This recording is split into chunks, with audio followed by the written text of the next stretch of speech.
নমস্কার বন্ধুরা, Bengali story স্টেশনের গল্পের আসরে আপনাদের সকলকে আরও একবার হার্দিক অভিনন্দন। আমরা সবসময়ই আপনাদের সামনে যেসব ভিন্ন স্বাদের গল্প নিয়ে আসি তা আপনারা নিশ্চয়ই জানেন। ঠিক সেভাবেই আজও শুনতে চলেছেন বর্তমান সময়ের খ্যাতনামা লেখক, বিশেষত যুবক যুবতীদের সবচেয়ে পছন্দের লেখক শায়ক আমানের এক অনবদ্য কাহিনী মাকড়সার জাল। শায়ক আমান, যার প্রতিটা লেখা কাহিনীর মধ্যে থাকে ভালোবাসা, ভয়, রহস্য, কোথাও আবার বিচ্ছেদ। তার লেখা এই অসাধারণ কাহিনীগুলির মধ্যে আজ আপনারা শুনতে চলেছেন বেঙ্গলি স্টোরি স্টেশনের পর্দায় মাকড়সার জাল। আমাদের এই প্রচেষ্টা যদি আপনাদের ভালো লাগে কমেন্ট বক্সে জানাতে ভুলবেন না। আর হ্যাঁ বন্ধুরা, অবশ্যই আমাদের চ্যানেলটিকে সাবস্ক্রাইব করতে ভুলবেন না। বেঙ্গলি স্টোরি স্টেশন চ্যানেলটিকে। Bengali story station, your story partner. তাহলে শুরু থেকে শেষ পর্যন্ত শুনতে থাকুন আজকের গল্প মাকড়সার জাল।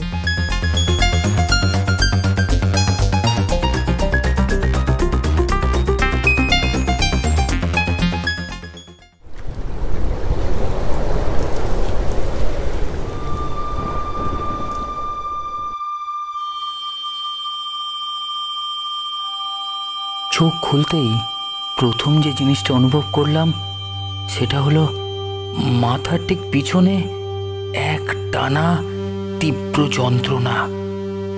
মনে হলো যেন চুলের ফাঁক দিয়ে অজস্র আলপিন ফুটছে।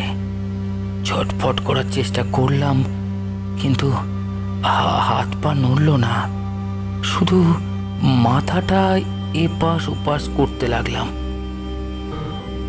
মিনিট খানেক পর আচমকাই কমে এলো ব্যথাটা। আমি চারপাশটা ভালো করে দেখার চেষ্টা করলাম। কোথায় আমি? উপরে সাদা ছাদ, অর্থাৎ একটা ঘরে শুয়ে আছি আমি। না না, ঘর নয়, হসপিটাল। মাথার পিছন থেকে একটা যান্ত্রিক শব্দ আসছে। ডান দিকে তাকিয়ে দেখলাম একটা খোলা জানালা। বাঁ দিকে তাকাতেই মানুষ চোখে পড়ল। আমার বেডের ঠিক পাশেই বিছানায় মাথা রেখে ঘুমিয়ে আছে কেউ, একজন মহিলা। জামা কাপড় দেখে অবশ্য হসপিটালের কেউ বলে মনে হলো না। সম্ভবত আমার বাড়ির কেউ। সারা রাত জেগে থেকে সকাল থেকে চেয়ারে বসেই ঘুমিয়ে পড়েছে। ব্যাপারটা মাথায় আসতেই অন্য একটা চিন্তা এসে চেপে ধরল আমাকে। কে আমি? আমার নিজের নাম মনে পড়ছে না। এমনকি আমি কিভাবে এই হসপিটালের বেডে এলাম সেটাও বুঝতে পারছি না। এই ঘরটা চেনা চেনা লাগছে। অবশ্য সেটা আশ্চর্যের কিছু নয়, সব হসপিটালের ঘরগুলোই একই রকম দেখতে হয়। আমি হাত নাড়ানোর চেষ্টা করলাম, কিন্তু পারলাম না। মনে হলো আমার হাতের উপর নিয়ন্ত্রণ চলে গেছে। আমার অসহায় লাগলো। মিনিট খানেক পরে বাইরে খসখসে জুতোর আওয়াজ পেতে বুঝলাম কেউ ঘরে ঢুকছে। আমি সজাগ হয়ে উঠলাম। আমার কি স্মৃতিভ্রংশ হয়েছে? তবে কি কোনো অ্যাক্সিডেন্টে জ্ঞান হারিয়ে এখানে এসেছি আমি? কিছুই মনে পড়ছে না। একজন লোক ঘরে ঢুকলেন, সম্ভবত ডাক্তার। আমাকে দেখেই একগাল হেসে বললেন, এই যে সুপ্রভাত, কেমন আছেন? আমি বিনিময়ে হাসলাম, কিন্তু উত্তর দিলাম না। আমার নিজের কাছেই অনেক প্রশ্নের উত্তর নেই। চিনতে পারছেন না আমাকে? ভুরুটা কুঁচকে ডাক্তার আমার দিকে এগিয়ে এলেন। আমি মাথা নাড়ালাম। ভদ্রলোক কিন্তু খুব একটা অবাক হলেন না। মুখে কি যেন বিড়বিড় করতে করতে বললেন, লপটমিক্যাল অপারেশনের সাইড এফেক্ট। ও কিছু নয়, আস্তে আস্তে মেমোরি গেইন করবেন। কথাটা বলে ঘুমন্ত মহিলার দিকে ফিরে তাকে ডাকলেন। মিসেস দাস, উঠুন। আমি জানালা দিয়ে বাইরে তাকালাম। খানিকটা দূরে কতগুলো হাই রাইজ বিল্ডিং, বড় সড়ো দৈত্যের মতো তারা রোদ আগলে দাঁড়িয়ে আছে। ধীরে ধীরে একটা ব্যাপার বুঝতে পারছি, গলার নিচ থেকে শরীরের উপর আমার নিয়ন্ত্রণ নেই। চাইলেও আমি হাত বা পা নাড়াতে পারবো না। ব্যাপারটা নিয়ে বেশি মাথা ঘামালাম না। এই মুহূর্তে আমার যেটা দরকার সেটা হলো পরিচয়। সমস্ত অজানা প্রশ্নগুলো মাথার মধ্যে ভিড় করে আসছে। সেগুলোর মীমাংসা এখনই না হলে আমার শান্তি হবে না। কপালে একটা মেয়েলি হাতের স্পর্শ পেয়ে আমি ঘুরে তাকালাম। সেই ঘুমন্ত মহিলা, কেমন যেন বিবর্ণ রক্তহীন মুখ তার, চুলগুলো উস্কো খুস্কো, চোখের তলায় মোটা কালি পড়েছে। উদ্বিগ্ন মুখে আমার দিকে তাকিয়ে আছে সে। আমি সেদিকে ফিরতে ভাঙা গলায় প্রশ্ন করল, চিনতে পারছিস আমাকে? আমি মাথা নাড়ালাম, আর সাথে সাথে তার ক্লান্ত বিনিদ্র চোখে যেন আরও অন্ধকার নেমে এলো। সে মাথা নামিয়ে নিল। ডাক্তার ভদ্রলোক পিছন থেকে তাকে সান্ত্বনা দেওয়ার চেষ্টা করলেন। এত ভেঙে পড়ার কিচ্ছু নেই, প্রথমটা হয় এরকম। আমি ব্যাপারটা খানিকটা বুঝলাম। মহিলা সম্ভবত আমার কোনো আত্মীয়। আমার স্মৃতি ভ্রংশ হওয়ায়, অর্থাৎ আমি তাকে চিনতে না পারায় বোধহয় মানসিকভাবে ভেঙে পড়েছে। কেমন যেন মায়া হলো আমার। তার মাথায় একটা হাত রাখতে ইচ্ছা করলো, কিন্তু হাত নড়ল না। আমার প্রশ্নগুলোর উত্তর অবশ্য এখনো পাইনি। জিজ্ঞেস করলাম, আচ্ছা, আমার কি কোনো অ্যাক্সিডেন্ট হয়েছিল? ডাক্তার আমার দিকে মুখ তুলে বললেন, অ্যাক্সিডেন্ট? না না, বিগত 1 বছর আপনি এই হসপিটালের এই বেডেই শয্যাশায়ী। কাল রাতে আপনার একটা অপারেশন হয়েছে। এই মুহূর্তে আপনার ব্রেন বেশ কিছু মেমোরি লস করেছে। আপনি আপনার নিজের নাম বলতে পারবেন? না। কিসের অপারেশন? মাথার, আই মিন নার্ভের। আমি আর কিছু বললাম না। অপারেশন বা তার আগের কথা কিছুই মনে পড়ছে না আমার। মহিলা এখনো নিচু স্বরে কেঁদে চলেছেন। তার মুখের দিকে তাকিয়ে আমার কেমন যেন চেনা লাগলো, অথচ মহিলা আমার কে হন সেটাও জানি না। জিজ্ঞেস করলাম, আচ্ছা, আমার আমার নাম কি? ডাক্তার উত্তর দিতে যাচ্ছিলেন, মহিলা তাকে থামিয়ে দিয়ে বললেন, ইন্দ্রনাথ দাস। ডাক্তার আমার দিকে এগিয়ে এসে একটু হেসে বললেন, উনি আপনার বোন। আমি আস্তে আস্তে চোখ বুজলাম। আগের ঘটনা যতটা সম্ভব মনে করার চেষ্টা করলাম। এই হসপিটালটা আমার চেনা, এমনকি মানুষগুলো। শুধু ঘটনার কথা কিছুই মনে পড়ছে না। আমি আবার মহিলার মুখের দিকে তাকালাম। চেনা মুখ, আমি আগেও দেখেছি। এই সাদা কোট পরা ডাক্তারটা, এমনকি জানালার বাইরের সব দৃশ্যই আমার চেনা। সেটা হওয়া অবশ্য অস্বাভাবিক কিছু না। আমি যদি 1 বছর যাবৎ এই বেডেই শুয়ে থাকি, তাহলে আমার স্মৃতি ভ্রংশ হলেও অবচেতন মনে এদের ছবিগুলো থেকে গেছিল হয়তো। সেগুলো যে আস্তে আস্তে পুরোটাই ফিরে আসছে তা নিয়ে আমার সন্দেহ নেই। কিন্তু আমার শরীরটা, সেটা কি আর ঠিক হবে কোনো দিন? ডাক্তারের কথা শুনে অবশ্য মনে হলো খানিকটা সম্ভাবনা আছে। কি জানি, আমার মনটা খারাপ হয়ে গেল। 1 বছর ধরে আমি বিছানায় শুয়ে আছি। আরো কতদিন শুয়ে থাকতে হবে কে জানে। এই বইটা চিনতে পারছেন?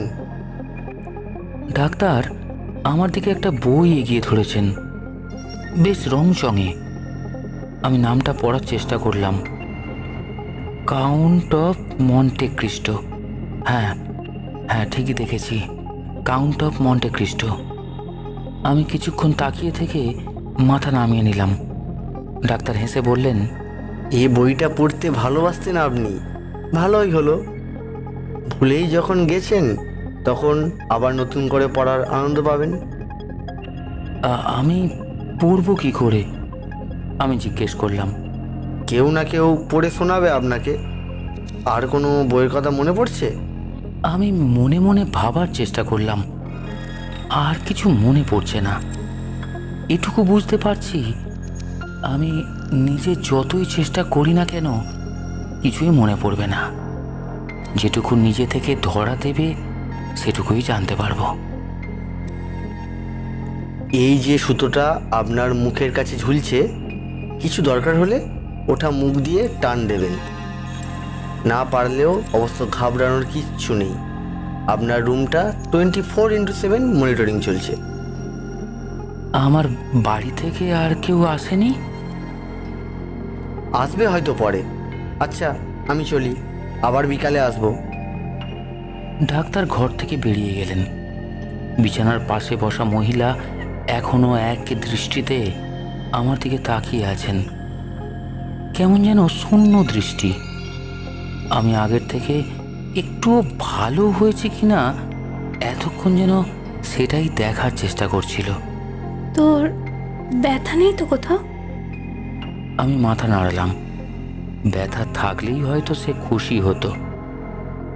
আমার অসাড় হাতটা নিজের হাতে চেপে ধরে আমার কাছে খানিকটা ঝুঁকে পড়ে বলল, আমাকে একটু মনে পড়ছে না? খানিকটা। আমি তার দিকে তাকিয়ে উত্তর দিলাম। তাহলে বল দেখি, আমার মুখে কি নেই? সে আমার দিকে চোখ কুঁচকে তাকালো। চশমা। যা, ও তো নাকের পাশের দাগটা দেখেই বোঝা যায়। তাহলে অন্য কিছু জিজ্ঞেস কর। মেয়েটা কি যেন ভাবলো, তারপর আবার ব্রু কুঁচকে তাকালো আমার দিকে। বল দেখি, আমার নাম কি? নাম স্বাতী দাস। বাহ। আমাদের বাড়ি? 71 মহিন চৌধুরী লেন। এবার একটা চওড়া হাসি সাথীর মুখ জুড়ে ছড়িয়ে পড়ল। আর একটু কঠিনে যাব। হ্যাঁ, যা। ছোটবেলায় দোতলা থেকে পড়ে তোর একটা হাঁটুর মালাই চাকি সরে গেছিল। কোন হাঁটু? না না, হাঁটু নয়, কনুই, বাঁ কনুই। সাথীর মুখটা ক্রমশ আরো উজ্জ্বল হয়ে উঠল। প্রায় লাফিয়ে উঠে সে জিজ্ঞেস করলো, সব মনে পড়ছে তোর? বাড়ির সবার কথা? আমি ভাবার চেষ্টা করলাম। হ্যাঁ, আগের থেকে অনেকটা বেশি মনে পড়ছে বটে। আমার মা, বাবা, ছোট পিসি, আমাদের বাড়িটার কথাও। কিন্তু এখনই সেটা বলা উচিত হবে না। আমি উল্টে একটা প্রশ্ন করলাম, আচ্ছা, একটা কথার ঠিকঠাক উত্তর দিবি? কি, বল না। সে উদ্বিগ্ন হয়ে আমার মুখের দিকে তাকালো। কালকের অপারেশন নিয়ে ডাক্তারবাবু ঠিক কি বলেছেন? বলেছেন তুই ঠিক হয়ে যাবি, খালি একটু সময় লাগবে। সত্যি তো? আরে বাবা, তোকে ছুঁয়ে বলছি।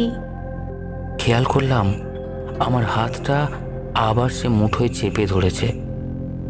কথাটা শুনে যেন খানিকটা শান্ত হলো মনটা। এইরকম অসার শরীর নিয়ে বিছানায় আজীবন কাটানোর থেকে মৃত্যু অনেক ভালো। তবু যদি সুস্থ হয়ে যাওয়ার খানিকটা আশা থাকে, খানিকটা স্বস্তি পাওয়া যায়। সাথী আমার মাথায় হাত বুলোতে বুলোতে বলল, কাল যদি পারি চুনিকে নিয়ে আসবো। চুনিকে? ও, এইটাই মনে পড়েনি? অবশ্য না পড়াই স্বাভাবিক। এতদিন হসপিটালে তাকে আনতেই দেয়নি। চুনি আমাদের পোষা কুকুর। তোকে 1 বছর না দেখতে পেয়ে সে প্রায় আধমরা হয়েছে। বেশ, আনিস। কুকুরটার কথা কিন্তু একদম মনে পড়ছে না। দেখি, এবারও ঝামেলা করবে হয়তো। আচ্ছা, আমি এখন চলি, বাড়িতে একটা খবর দিতে হবে, কাউকে পাঠিয়ে দিচ্ছি, গল্প করবে তোর সাথে। সাথী উঠে পড়ল, ধীর পায়ে দরজার দিকে এগিয়ে গেল। আমিও মাথা ঘুরিয়ে উপরে তাকালাম। পাখাটা বনবন করে ঘুরছে। জানলা দিয়ে বাইরে আমার চেনা দৃশ্যগুলো চোখে পড়ছে। হয়তো আমার মনের ভেতরে জমে থাকা স্মৃতির জলছবিগুলো কিছুক্ষণের জন্য ধুলো ঢেকে গেছিল, আস্তে আস্তে পরিষ্কার হচ্ছে। চোখের সাথে মনের ছবিগুলো মিলে গেলেই আমার সব স্মৃতি ফিরে আসবে। আমি আর একবার পা নাড়ানোর চেষ্টা করলাম, কিন্তু নড়ল না। তোর এখন শরীরটা তাড়াতাড়ি ঠিক হলে বাঁচি। কত কাজ করতে ইচ্ছা করছে আমার, মনে হচ্ছে প্রচুর কাজ পড়ে আছে আমার জন্য। অথচ আমি 1 বছর ধরে পড়ে আছি এই বিছানার উপরে। এত কিছু ভাবতে ভাবতে আমার মন শরীর দুটোই ক্লান্ত হয়ে এলো। ধীরে ধীরে ঘুম নামলো চোখে। ইন্দ্রদা, ইন্দ্রদা। বিকেলে ঘুম ভাঙানো হলো এবং চোখ খুলতেই দেখলাম মাঝবয়সী নার্স আমার মুখের ওপর ওষুধ ধরে রয়েছেন। ইন্দ্রদা, খেয়ে নিন। আমি ওষুধটা গলায় নিতেই নার্স জল ঢেলে দিল। আমি ঢোক গিললাম, আবার তোলার চেষ্টা করলাম। প্রথমে পা, তারপর হাত। ডাক্তার আমার বেডের ঠিক পাশেই বসেছিলেন। আমার মুখের উপর ঝুঁকে পড়ে কি যেন দেখতে দেখতে বললেন, শুনলুম আপনি বাড়ির লোকেদের চিনতে পারছেন, তো বাড়ি যাচ্ছেন কবে? সে তো আপনাদের দয়া। আরে বলেন কি দাদা, সুস্থ মানুষকে হসপিটালে আটকে রাখে নাকি? তাহলে রেখেছেন কেন? ডাক্তার কি যেন ভেবে বললেন, দেখুন, ওষুধ খাওয়ানো ছাড়া আমাদের আর কোনো কাজ নেই, সেটা আপনার বাড়ির লোকেরাও পারবে। তারপর তো খালি একটু সময়ের ব্যাপার। ও তাহলে তাই বলুন। আমার আর এখানে একদম ভালো লাগছে না জানেন। ওষুধের প্লেট নিয়ে নার্স চলে গেল। বাইরে শহরের আওয়াজ খুব ক্ষীণ হয়ে শোনা যাচ্ছে। এখানে একা একা শুয়ে থাকতে থাকতে বুঝি সব কিছুরই বোধ হয় বিশেষ শব্দ আছে। বাচ্চারা সন্ধ্যের মাঠ ছেড়ে সবে বাড়ি ফিরছে। মধ্যবিত্তের বাড়িতে রাতের খাবার বানানোর তোড়জোড়, আঠা মাখা, কি ভাত বসানো, ভিড়ে ভরা রাস্তার একপাশে ভিখারির ঝুলিতে পয়সা পড়ার শব্দ। এই সব কিছুই যেন এখান থেকে শুনতে পাই আমি। মনে হয় আমাকে বাদ দিয়ে বাইরের পৃথিবীটা বেশ নিজের মতো করেই গড়াচ্ছে। ভালো মন্দ মিশিয়ে সুখ দুঃখের মধ্যে জাগলিং করতে করতে ইচ্ছে মতো এগিয়ে চলেছে। বাদ পড়েছি শুধু আমি। কতদিন এই নগর জীবন থেকে দূরে থাকতে হবে জানি না। ডাক্তার অনেকক্ষণ এক টানা আমার মুখের দিকে তাকিয়েছিলেন। এবার একটু দম নিয়ে বললেন, স্টিফেন হকিংয়ের নাম শুনেছেন? আমি নিজের ভাবনায় মশগুল ছিলাম, কথাটা ভালো করে শুনতে পাইনি। মাথা ঘুরিয়ে জিজ্ঞেস করলাম, কে? আরে হকিং, সেই বিজ্ঞানী যার শরীরের সমস্ত অকেজ, খালি মাথা আর হাতের একটা আঙুল ছাড়া। শুনেছিলাম বটে। ডাক্তার মাথা দুলিয়ে বললেন, আপনার থেকেও খারাপ অবস্থা তার। তাও বছর কয়েক আগে বলেছেন তিনি বিশ্বাস করেন ঈশ্বর বলে কিছু নেই।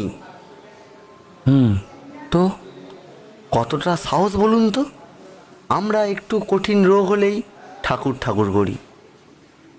আপনিও করেন? আমি জিজ্ঞেস করলাম। করি বই কি, ডাক্তার বলে কি সব জেনে গেছি? আমার এই প্রথম হাসি পেল। বললাম, সব যখন জানেন না তখন বিশ্বাসটাই বা করছেন কি করে? আপনি দেখছি দিব্যি তর্ক করতে শিখেছেন, এটা তো আগে ছিল না। আমি মুখ ঘুরিয়ে নিলাম। বিছানার পাশের টেবিলে কয়েকটা ওষুধ রাখা আছে, তার সাথে দুটো ইঞ্জেকশনের সিরিঞ্জ। ছোটবেলায় ইঞ্জেকশন নেওয়াটা আমার কাছে বেশ ভয়ের ছিল, সেটা এখনও রয়ে গেছে, যদিও ব্যথাটা আর লাগে না। আমার চোখের দৃষ্টি লক্ষ্য করে ডাক্তার প্রশ্ন করলেন, ওটা কিসের ওষুধ জানেন? আমি শিশির উপরে লেবেলটা পড়ার চেষ্টা করলাম। সোডিয়াম থায়োপেন্টাল। নামটা শুনেছি কোথাও। কোথায়? ডাক্তারের গলাটা উৎসুক শোনালো।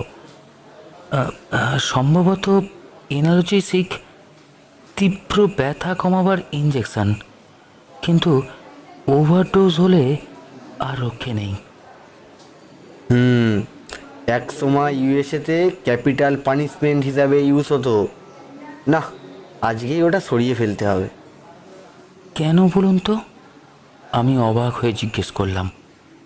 ডাক্তার আমার কাছে আর একটু সরে এসে বললেন, এই অপারেশনটা হওয়ার আগে আপনার মাথায় এক ভূত চেপেছিল। কি? আপনি বাঁচতে চাইছিলেন না। আমি আর কিছু উত্তর দিলাম না। ডাক্তারও চুপ করলেন। বাইরের করিডোর দিয়ে লোকজন যাতায়াত করছে। ঘরের ভিতর যন্ত্রপাতির এক টানা শব্দ। মাথার উপর একই বনবনের পাখা। জানলা দিয়ে একই দৃশ্য, কোনো বৈচিত্র্য নেই। আমার চোখ ফেরানোর মতো 5টা দিক আছে, তার বাইরে কিচ্ছু নেই। গোটা পৃথিবীটা যেন 4 দেওয়ালে আটকে গেছে। এভাবে কতদিন শুয়ে থাকা যায়? আমি যদি আর ঠিক না হই? একটা নারকীয় আশঙ্কা এসে আমায় চেপে ধরল। অত ঘাবড়াবেন না। এ ধরনের রোগে পেশেন্টকে সব থেকে বেশি লড়াই করতে হয় নিজের সাথে। যখন খুব কষ্ট হবে তখন খালি মনে রাখবেন, এ রোগে মনোবলটাই হলো আসল। ওটা হারিয়ে ফেললে আর সেরে ওঠার চান্স নেই। ডাক্তারের কথা শেষ হতেই বাইরে থেকে নার্স আবার ঘরে ঢুকলো। তারপর আমার দিকে এগিয়ে এসে মাথার কাছে যন্ত্রটায় নজর রাখতে রাখতে বলল, আপনার বাড়ি থেকে লোক এসেছে। কে লোক? আমি জিজ্ঞেস করলাম। তা তো জানি না, তবে তবে কি? আমি উদ্গ্রীব হয়ে উঠলাম। কেন জানি না মনে হচ্ছে বাড়ির সব মানুষকে আমি আবার ভুলে যাচ্ছি। এরকম হচ্ছে কেন? আবার কি তবে? একটা ছোট কুকুরও আছে। হ্যাঁ, কি যেন নাম বলেছিল, কি যেন, চিনু। হ্যাঁ হ্যাঁ, আমি মনে করার চেষ্টা করলাম। কথা বলবেন তো? আমি মাথা নেড়ে হ্যাঁ বললাম। নার্সের সাথে ডাক্তারও বেরিয়ে গেল। বোধহয় বাইরে আমার বাড়ির লোকজনের সাথে কথা বলতে গেল। আমি চুপ করে শুয়ে থাকলাম। কিছু একটা গন্ডগোল হচ্ছে।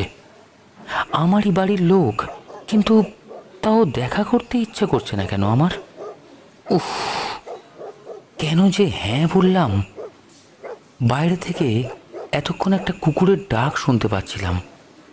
এতক্ষণে সেটা একটু একটু করে কাছে আসছে। বুঝলাম তারা আমার কেবিনের দিকেই আসছে। আমি তটস্থ হয়ে শুয়ে থাকলাম।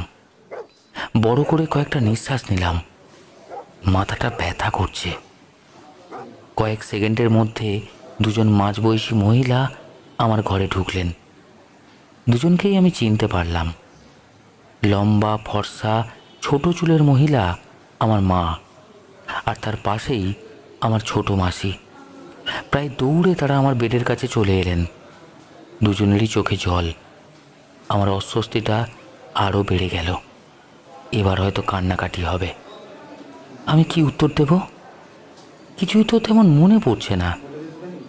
ছোট মাসি হাতের ব্যাগ থেকে একটা জবা ফুল বের করে আমার কপালে চেপে ধরে কি যেন বিড়বিড় করতে লাগলেন। মা আমার মাথায় একটা হাত দিয়ে জিজ্ঞেস করলেন, ব্যথা নেই তো বাবা? সবাই এটাই জিজ্ঞেস করে কেন? আমি দুদিকে মাথা নেড়ে দিলাম। তিনি আর কিছু বললেন না। মাসি এক মনে মন্ত্র পড়ে চলেছেন। হঠাৎ আমার মনে হলো ঘরে চতুর্থ কেউ ঢুকছে, চতুষ্পদ। আমি দরজার দিকে তাকিয়ে দেখলাম একটা ছোট কুকুরের গলার চেন ধরে দাঁড়িয়ে আছে সাথী। কুকুরটা ছোট, যাতে মালতিস। বেশ বুঝতে পারলাম সাথীর পক্ষে কুকুরটাকে ধরে রাখা আর সম্ভব হবে না। সেটা কিন্তু আমার দিকে এখনো তাকায়নি, বরঞ্চ আমার উল্টো দিকে মুখ করে তারস্বরে ডেকে চলেছে। সাথী দুহাতে সেটাকে কোলে তুলে নিয়ে আমার পাশে এনে রাখলো। এমনিতে মালতিস শান্ত জাতের কুকুর, কিন্তু এখন কেন জানি না সেটা অস্থির হয়ে উঠেছে। আমি আবার হাত ওঠানোর চেষ্টা করলাম। মা কুকুরটাকে আমার দিকে ঠেলে দিতে সেটা মুখ ফিরিয়ে আমার দিকে তাকালো। তারপর সেভাবেই একটানা তাকিয়ে থাকলো আমার দিকে। তার লোমে ঢাকা চোখ দুটো কি যেন খুঁজছে আমার মুখে। আমি কি করব বুঝতে পারলাম না। হঠাৎ খুব হালকা স্বরে ডেকে উঠল কুকুরটা, তারপর একটু জোরে, তারপর আরও জোরে। গলার দড়িটা সাথীর হাতে ধরা না থাকলে হয়তো আমার উপর ঝাঁপিয়ে পড়তো। সেটা করতে না পেরে আচমকা আমার হাতের কাছটা কামড়ে ধরল। আমি অবাক হয়ে গেছিলাম। তার মুখের দিকে তাকিয়ে আমার বুকটা ভয়ে দুরুদুরু করতে লাগলো। হঠাৎ কুকুরটা এত হিংস্র হয়ে উঠল কেন? এতক্ষণে তাকে ছাড়িয়ে নেওয়া হয়েছে। আমি নিজের হাতের দিকে তাকালাম। হাতটা কেটে রক্ত পড়ছে। অবশ্য কোনো যন্ত্রণা হচ্ছে না আমার। কুকুরটার গলায় হাত বোলাতে বোলাতে সাথী বলল, এতদিন দেখেনি, তোকে ভুলে গেছে বোধহয়। আমার মনটা কিন্তু খচখচ করতে লাগলো। কুকুর তো এত সহজে ভুলে যায় না। আমার অবশ্য তাকে মনে পড়ছে না, কিন্তু 1 বছর আগে পর্যন্ত সে যদি আমাকে দেখে থাকে তাহলে আজও সে আমাকে চিনতে পারবে। সেটা তো হলোই না, উল্টে আমাকেই কামড়ে বসলো সে। মা এতক্ষণ আমার মুখের দিকে তাকিয়েছিলেন। আমি সেদিকে তাকিয়ে জিজ্ঞেস করলাম, এরা তো বলছে ছেড়ে দেবে, আমি বাড়ি যাব কবে? মায়ের মুখটা একবারের জন্য গম্ভীর হয়ে উঠল। তারপর আবার জোর করে হাসি ফুটিয়ে বললেন, এই তো কাল পরশুর মধ্যেই নিয়ে যাব। হ্যাঁ রে, বাড়ির কথা মনে পড়ে তোর? আমি মাথা নাড়ালাম। অবশ্য বাড়ির বাইরেটুকুই মনে পড়ে আমার, ভিতরের ঘর বা অন্য কিছুর কথা মনে পড়ে না। যাই হোক, সেসব কথা এখন আর বলতে ইচ্ছা করলো না। সাথী আমার পায়ের কাছে বসেছিল। সে বলল, হ্যাঁ হ্যাঁ, তোকে আর এখানে থাকতে হবে না। ডাক্তার দত্ত বলছিলেন উনি নিজেই মাঝে মাঝে গিয়ে চেক আপ করে আসবেন। একটা অদ্ভুত সন্দেহ আমার মনে দানা বাঁধছে। আমি ইশারায় সাথীকে কাছে ডাকলাম। সে আমার মুখের ওপর ঝুঁকে পড়তে নিচু গলায় জিজ্ঞেস করলাম, আচ্ছা আমার হাইট কত? প্রশ্নটা শুনে সে অবাক হয়ে কিছুক্ষণ আমার দিকে তাকিয়ে থাকলো। তারপর ঠোঁট উল্টিয়ে বলল, আমি কি জানি। কত মনে হয়? 5'8"। আমি আর কিছু বললাম না। পরিষ্কার মনে আছে আমার হাইট ঠিক 6 ফুট। কিন্তু তা কি করে হয়? আমার স্মৃতি কি আমার সাথে রসিকতা করছে? সব কিছু এত ঝাপসা, এত ছাড়া ছাড়া, তাও কোথায় যেন কি একটা যোগসূত্র আছে। কিছু একটা মেলাতে পারলেই সব কিছু মিলে যাবে, ঠিক মাকড়সার জালের মতো। সব কিছু ছাপিয়ে অন্য একটা ব্যাপার আমার মনে এলো। এই ঘরের সব কিছু আমার চেনা।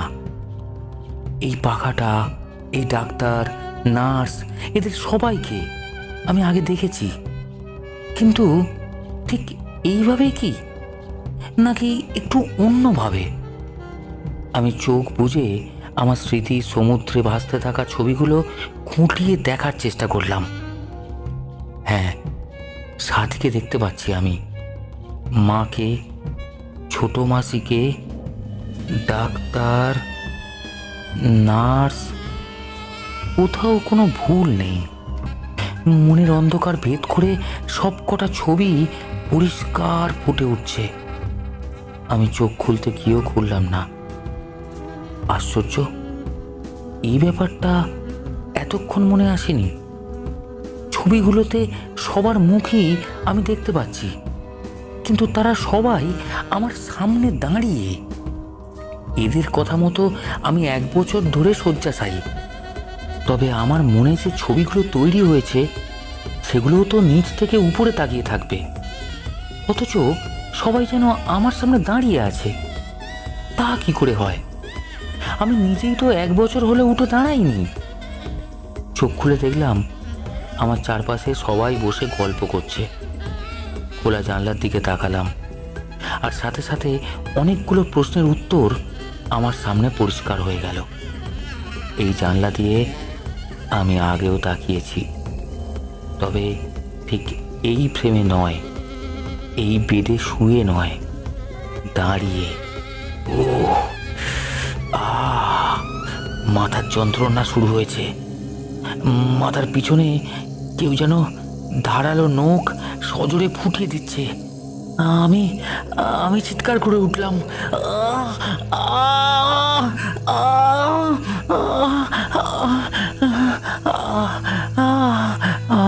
আমি আমি জ্ঞান হারাচ্ছি। কে কে আমি?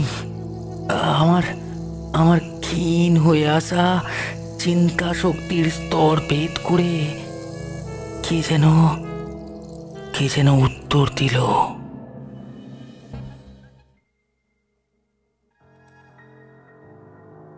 রাত্রিবেলা যখন জ্ঞান ফিরল তখন ঘরটা অন্ধকার।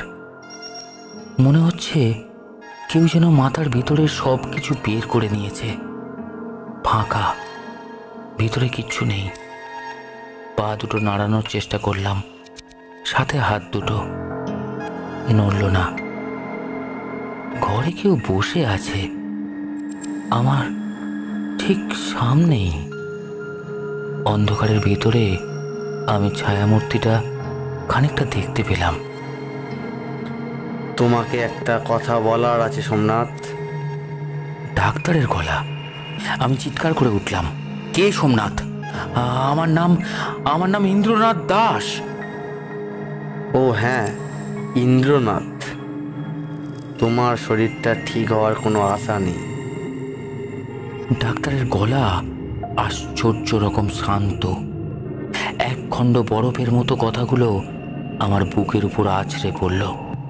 কে কে কে বলছে এসব? বলার কিছু নেই, সবাই জানে। আমি চারপাশ ভালো করে ঠাউর করার চেষ্টা করলাম। ডাক্তার এখনো একইভাবে সেই চেয়ারটায় বসে আছে। অন্ধকারে তার মুখ দেখা যাচ্ছে না। এবার তিনি উঠে দাঁড়ালেন, এক পা করে এগিয়ে এলেন আমার দিকে। আগের মতোই ঠান্ডা গলায় বলে চললেন,